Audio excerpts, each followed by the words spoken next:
How could two consoles so similar end up so differently? One bathes and enriches in fame, while the other is cast aside as a failure. The Nintendo Switch and Wii U share so much in common, but have incredibly different legacies. And as the Switch reaches the latter half of its life, one must wonder why the two systems met opposing fates. So first of all, what happened with the Wii U? When the Wii released, it was a phenomenon. Everyone wanted to have one. And very soon after it released, it sold out. But a question then became apparent. Why does everyone want a Wii? Was it just because everyone wanted to play the next Nintendo games? Or was it for a different reason? Well, in fact, most of these people didn't really care about the games on the system. Instead, they just bought one due to the massive hype and excitement surrounding the Wii. They felt like you were missing out if you didn't have a Wii. And the Wii became somewhat of a fad, with many people who stopped using the console very soon after they got it. But a lot of others kept playing. Families were able to have fun with multiplayer games that were simple and easy to understand like Wii Sports, while more dedicated fans could play classic Nintendo franchises like Mario, Zelda, Smash, and Metroid. The Wii truly was a console for everyone. It could be used for games, weather, internet, and even watching movies. But the hype for the system could only last so long, and after a few years, the Wii once again just became another gaming console. But Nintendo had seen the insane amount of sales that the Wii got. It was the best-selling home console that Nintendo had ever made. And when the Wii's sales started to slow down, Nintendo knew that it was once again time to make a gaming console. But the Wii was an incredible success. Nintendo would have to be super lucky to achieve that again. But what if they could do it again? What if they could recreate the Wii's success by recreating the Wii? Yes, the game will probably still be right for all of us. But could it also be a perfect fit just for you? And the answer to that question is an emphatic absolutely. In fact, we're so convinced of it that we put that pronoun right in the name. So today, welcome to the world of Wii U. And thus the Wii U was born. But upon its unveiling, people were confused to say the least. Many people thought that this was just a controller, an extension, or an enhanced version of the Wii, not an entirely new console. After all, Nintendo had done things like this before. And although the average player was able to figure out the difference, the average consumer wasn't so lucky. You see, the vast majority of Nintendo's consumers are parents who are buying games for their kids. And these parents usually aren't really the biggest fans of Nintendo, so they didn't know the difference between the Wii and the Wii U. And this led to many people not even buying the Wii U, since they already had a Wii. And they had good reason to think this. The console was designed to look virtually the same as the Wii, not to mention it uses the exact same controllers, has a ton of similar games, and uses the same Wii logo. But just because the system had a rough start, doesn't automatically mean it will fail. Nintendo made a mistake. And in order to amend it, they must convince the public that the Wii U is worth the cost. And the best way to do that is marketing. So as long as Nintendo made ads that showed the Wii U's greatest features, surely it would start to sell, right? So, you want a Wii U this holiday? We'll watch and learn. Here's Mom. We already have a Wii, sweetiekins. Here's you. Wii U is a total upgrade, Mother. When did you get younger? It has Super Mario 3D World, Legend of Zelda, The Wind Waker HD, and Rayman Legends. Oh, yeah. And it comes with 2 free games. Hot buttered popcorn, that's a deal. Yeah. Yeah, the Wii U ads kinda sucked. The ads didn't show anything good about the system, and they're also just really hard to watch.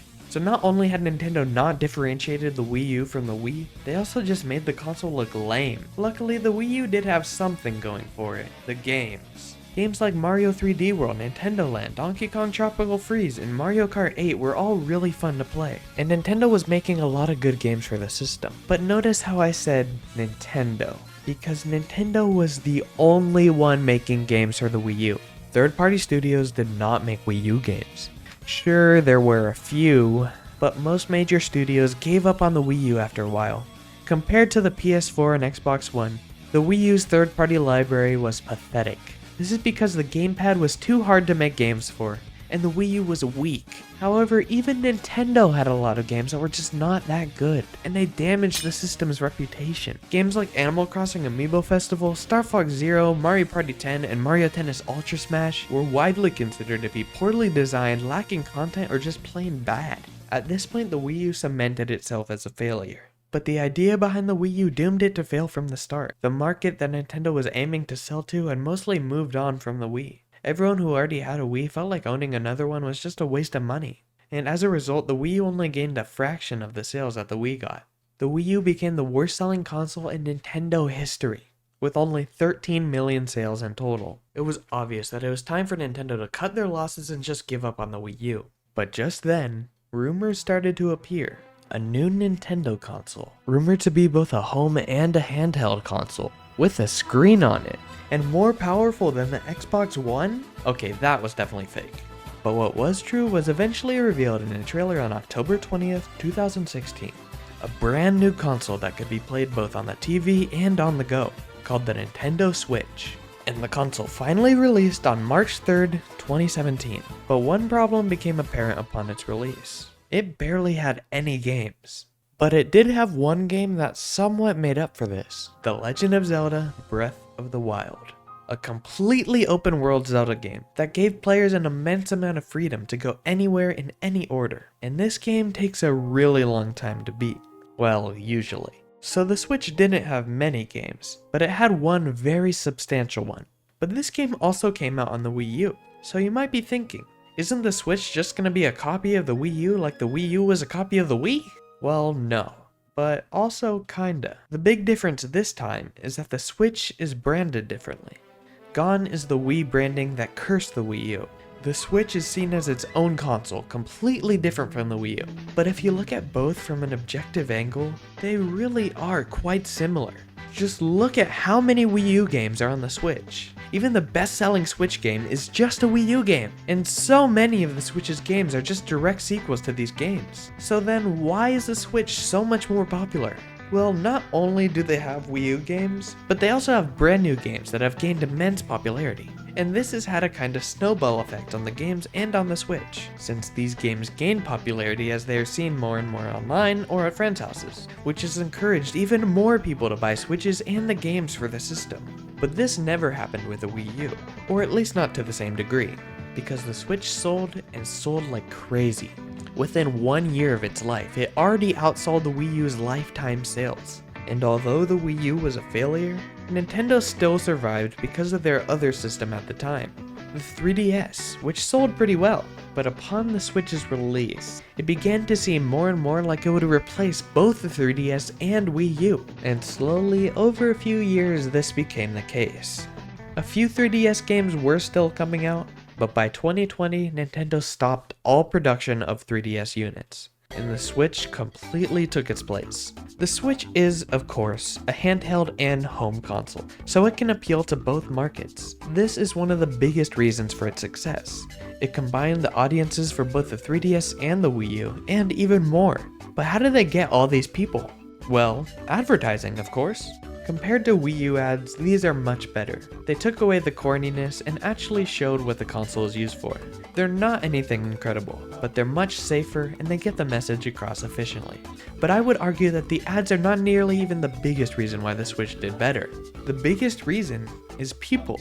People online talking about the games and spreading them to other people. And there was one time where this was at its largest extent, when everyone was forced online. 2020. In March 2020, the pandemic went into full swing, and everyone started to quarantine. And while they were locked away, they wanted something to entertain themselves, leading to a huge influx of sales for the entire gaming industry, but especially the Switch. With the release of Animal Crossing New Horizons, this game quickly became a global sensation, eventually becoming the second best-selling Switch game, with over 42 million sales. The game provided an escape to people in lockdown. It was relaxing, easy to play, and to understand. But with an invasion of new customers, the Switch saw even more success. Compared to the Xbox and PlayStation, the Switch is still the console for casual gamers. Sure, definitely not all games on the Switch are, but games like Animal Crossing, Stardew Valley, Ring Fit, and even Mario Kart 8 appeal to the more casual gamer, as they are simple and easy to understand. But of course, the Wii U was also very casual. So what's the difference? Well, I believe that it's because the Switch also has a lot of games that would appeal to established Nintendo fans.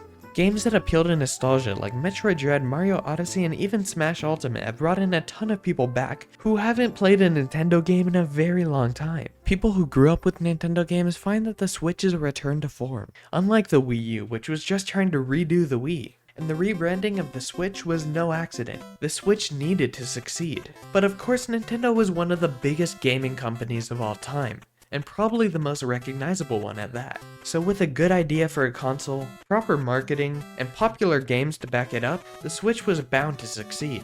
The Wii U, on the other hand, had none of those. The console's idea was a disaster, copying a system that was already reliant on a gimmick, marketing that felt like it was only meant for 6-year-olds, which maybe it was, and a lack of popular and relevant games.